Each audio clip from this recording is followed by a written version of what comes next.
Yurdumuzda sağdan durmuş yörelgelerini berkitmekde ekologiya meselesine möhüm ornun değişlidigini bellemek gerek.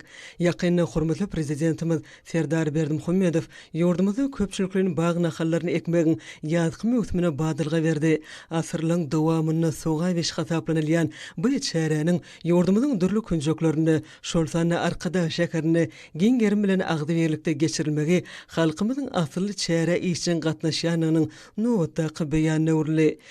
Molşiýaly ýurdumyzda bütün dünýä saglyk güni münasibetli köpçüliklerini bedenteri we sport çärelerini giň gerim berildi. Halkymyzyň durmuşyna möhüm orun eýeleýän şanly senanyň hormatyny köpçüliklerini velosipedli ýürüýüşiň geçirilmegi asly däwe urly.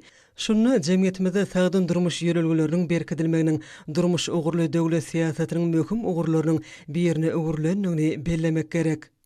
Munyň özi halkymyzyň uludan kiçe hemmesiniň sagdyn hemem işiň durmuş ýörelgelerini agrarlydygynyň nowatdaky beýanyna urly. Köp ýyllaň durmuş tejribesiniň suwd edişi ýaly bu çäre merdany halkymyzy aýratynam ýaşlary täze zähmet ýeňişlerini belent üstünlikleri ruhlandyrýar. Bu bolsa ýurdumyzda halkymyzyň bagtyar we awadan durmuşyny öpçün etmek uguruny döwlet tarapyndan amala aşyrylýan beýik işleň aýdyň netijesidir. Häzirki döwürde Türkmenistan türgünleşikleri geçirmek sport usatlaryny şeýlede degişli düzümiň ýokary derejeli hunermenlerini taýýarlamak, sewit we dünýä derejesindäki ýarşlary guramak üçin egert uly tejribe heme mümkinçilikleri eýedir. Şu ýerde anyk mysal hökmünde paýtagtymyzyň köp ugurly olimpiya şäherçesini görkezmek bolar. Şunun bağlykda ýurdumyzda ýaşlaryň şolsany gelin gyýylan köpçüliklerin bedenteri we ýokary netijeli sport bilen meşgullanmaklary uguruny ähli zerur şertler öpçün edilýär. Soňky ýyllarda dünýäde sağlyşykly ösüş ýoluna düşen ýurt hökmünde akrar edilen Türkmenistanyň türgünleri şolsany dinan türgünlerimiz halkara derejesinde geçirilýän giň möçürli sport bäsleşiklerine işçen gatnaşyp ýokary netijelere eýe bolýarlar. Dinan türgünlerimiziň dünýä giňişligine geçirilýän sport ýarşlaryna gatnaşyp bayraklı orunlara münasip bolmaklary ýurdumyzda halkara giňişliginde ikrar edilen gender deňliginiň ähli kadalarynyň ýokary derejede amal bolýanynyň nowatdaky beýanydyr. Eneleri we çağlary maşgala gymmatlyklaryny gorumak, dinanyň dörejlik we aň paýhat mümkinçiliklerini ösdürmek, şolar wagtyň özünde dinan türgünleriniň ukyp başarnyklaryny görkezmek bilen baglanşykly meseleleň oňun çözülmegi möhüm uzipi hökmünde kesitlenenler. Munyň özi Türkmenistanyň döwlet siýasatynyň iler tutulýan ugurlarynyň hataryndadyr. Ýurdumyzda halkymyzyň aýratynam ösüp gelýän ýaş nesilliň saglygy barada aladanyň döwletimiziň hemişelik öns merkezine saklanýanyny nazara alanyňna bu ugurda ýerine ýetirilýän işleň oňy netije berýändigini bellemek gerek. Bu wagtda gurun edilenler şagylaň sağlyşykly ösüşini öpçün etmekde, olaň saglygyny gorumakda Gurbanoğlu Berdimuhammedow adynaky howunarlygy meýetçiligi himayet bermek boýunça haýır sahabat gaznasyna möhüm orun degişli bolup durýar. Ýurdumyzda ýaş nesliň beden hemem ruhy taýdan sagdyny ösmegini öpçün etmek, eneniň we çağanyň saglygyny gorumak döwlet siýasatynyň möhüm uguruny emele getirýär. Şoň bilen baglykda ýurdumyzda her bir çağı üns alada bilen gurşalandyr. Bu bolsa asly işleň paýhatly pederlerimiziň insanperwer diýipleriniň göz başalýanynyň nowatdaky sowtnamasydyr. Şeýlelikde ýurdumyzda Lukman arkadamyzyň sagdyn ene bolmasa, sagdyn çağı bolmaz diýen paýhatly jümlesinden ugranyp bu meseleler iş ýüzünde ýokary derejede durmuşa geçirilýär we olumany mazmun taýdan baýlaşdyrylýar. Oň ýerine ýetirmegi eneleň saglygyny berkitmegi, bedeni ýaşaş durmuş, maddi we psikologik awadançylygyny hemem ösüşini gazanmak üçin ähli şertleri döretmege gönükdirilendir. Bu bolsa sagdyn nesliň kemale gelmeginiň we çağlaryň hemme tarapyn sağlyşykly ösüşiniň öpçün edilmeginiň baş şertini emele getirýär. Berkarar döwletiň täze ýamyny galkynşy döwrüne hormatly prezidentimiz Serdar Berdimuhammedowyň baş tutanlygynda sagdyn we bagtyar çağlaryň ösüp ýetişmegi, nesilliň watançylyk, zähmet söýürlük, insanperwer ýörelgeleri agrarly esasy terbiýelenmegi ugurunda hemme tarapyn tagalla edilýär. Şunu eneleň saglygynyň berkidilmegine, bu ugurda alyp barýan işleň ýokary halkara görkezjilerini dowlulaýyk gelmegine döwlet derejesinde ähmiýet berilýär. Muňözi sagdy neslin kemale gelmeginiň we çağalyň sağlyşykly ösüşiniň esasy şertleriniň biri bolup durýar. Şolar wagtyň özüne güneşli diýarymyzda bagtyar çağalyň hemme tarapyn bilim almagy, dünýä garaýyşyny giňeltmegi, ýokary ahlak sypatlaryny kemale getirmek üçin amatly şertler döredilýär. Şoňlan baglykda ýakynna arkada şäherine parahaçylyk we ynançmak ýyly çağalyň hatirasyna halkara işiniň ösüşi adly halkara maslahatyny geçirilendigini bellemek gerek. Dünýäniň durly ýurtlarynyň köp sanly wekilliň gatnaşmagyna geçirilen halkara maslahatynyň gün tertibine ösüp gelýän ýaş nesilleň saglygy, olaryň zehinlerini açyp görkezmekleri üçin döredilýän mümkinçilikler we bu ugurdaky halkara hyzmatdaşlygyny işçileşdirmek bilen baglanşykly meseleler girdildi. Şeýle-de halkara forumyň çäklerinde Gurban Oguly Berdimuhammedow adynaky howannarlygy meýetçilary kemayet bermek boýunça haýır-sahabat gaznasynyň howannarlyk etmegine halkara parahaçylyk we ynançmak ýyly çağılan gözetimi dünýä garaýşy atly geçirilen bäzleşiň ýeňjilerini filamak dawarasy bu ýerde gurulan maslahatyň man-mazmun taýdan baýlaşmagy şertlendirdi. Gahrman arkadamyzyň belleşi ýaly halkymyzyň çağany hemme taraplaýyn mähir alada we söýgü bilen gurşap almagy gadymdan gelýän insanperwer däplerdir. Halkymyzyň her bir pursatda çağlara mähir muhabbeti ýokary bolupdyr.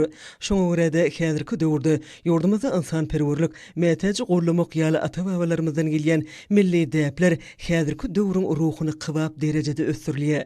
Parahaçylyk we ynançmak ýyly çağalyň hatirasyna halkara işiniň ösüşi adly halkara maslahatyny Gurban Oguly Berdimuhammedow adynaky howannarlygy meýetçilary himayet bermek boýunça haýır-sahabat gaznasynyň bejeriş işleri boýunça vitse-prezidenti Oguljahan Atabaýewa çykyş edip foruma gatnaşýanyň wekilçilikli düzüminiň hyzmatdaşlygy oň geljegini düşünmäge hemem çağalyň bähwidine bilelikdäki wezipelери ýerine ýetirmäge taýýarlygy bolan uly özara gyzyklanmanyň bardygyny görkezýändigini belledi.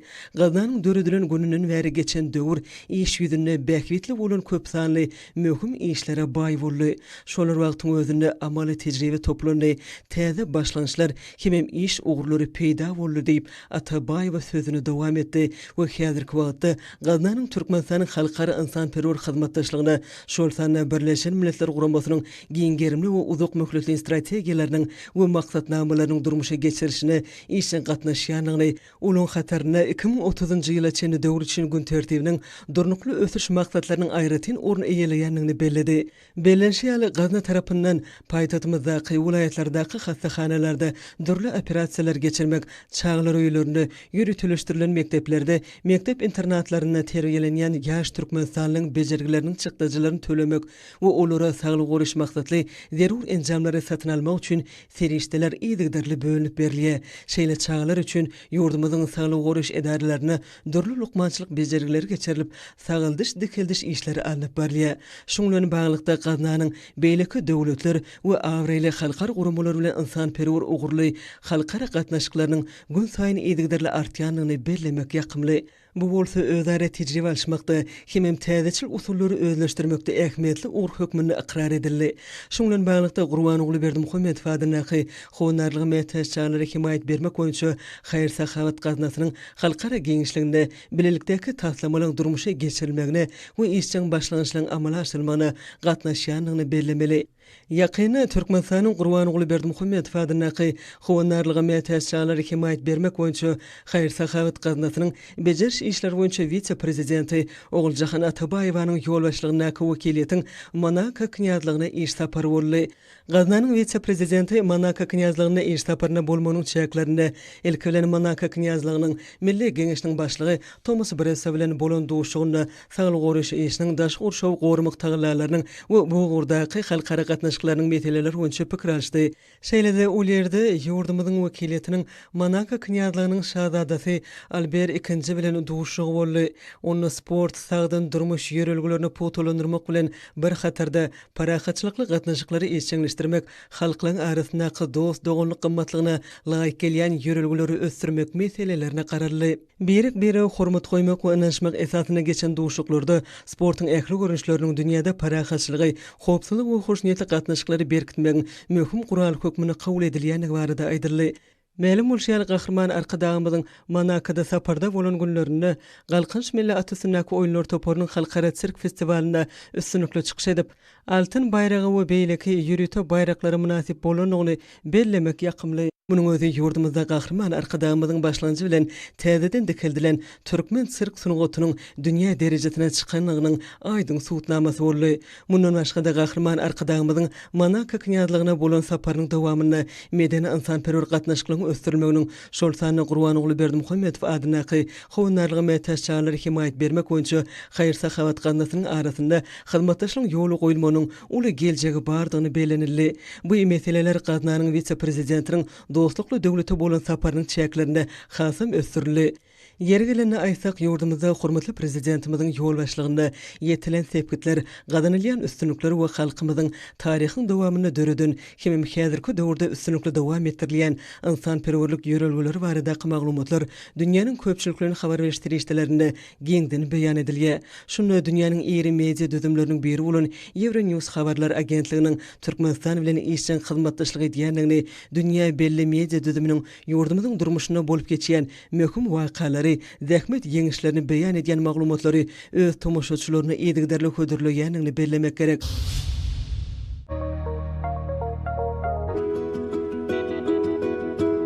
Supporting the younger generation in social terms, helping them live a happy life, and helping children in need of care restore their health are good deeds. It has been 4 years since the establishment of the Charity Fund for providing assistance to children in need of guardianship, named after Gurbanguly Berdimuhamedov in Turkmenistan. The International Conference International Year of Peace and Trust, Development of International Work for Children, which held in Turkmenistan, testifies to the great importance of the work carried out by this fund.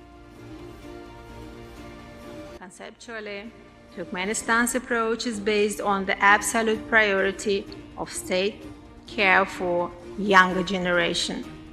The slogan, "Healthy Children, Healthy Country," is the guiding star of Turkmenistan's national development. This August gathering, dedicated to fostering the international collaboration for the well-being of the children and be part of the 4th Jubilee of the celebrations and part of the International Conference of the Year of Peace, Trust, Development of International Activities for the Sake of Children. In this context, the international conference hosted by the Charity Fund for providing assistance to children in need of guardianship, named after Gurbanguly Berdimuhamedov, holds significant importance and relevance. Cooperation between Turkmenistan and UNICEF also proves the effective implementation of these works in this area. We signed 6 agreements with the government of Turkmenistan, really showcasing the multi-sectoral approach that Turkmenistan has to the care of children. They are reflected in economic and special measures aimed at adapting children who have lost their parents to society and preparing them for independent life. This event, held in the International Year of Peace and Trust, received a wide response in the international community and became an important symbol of Turkmenistan's work in this area.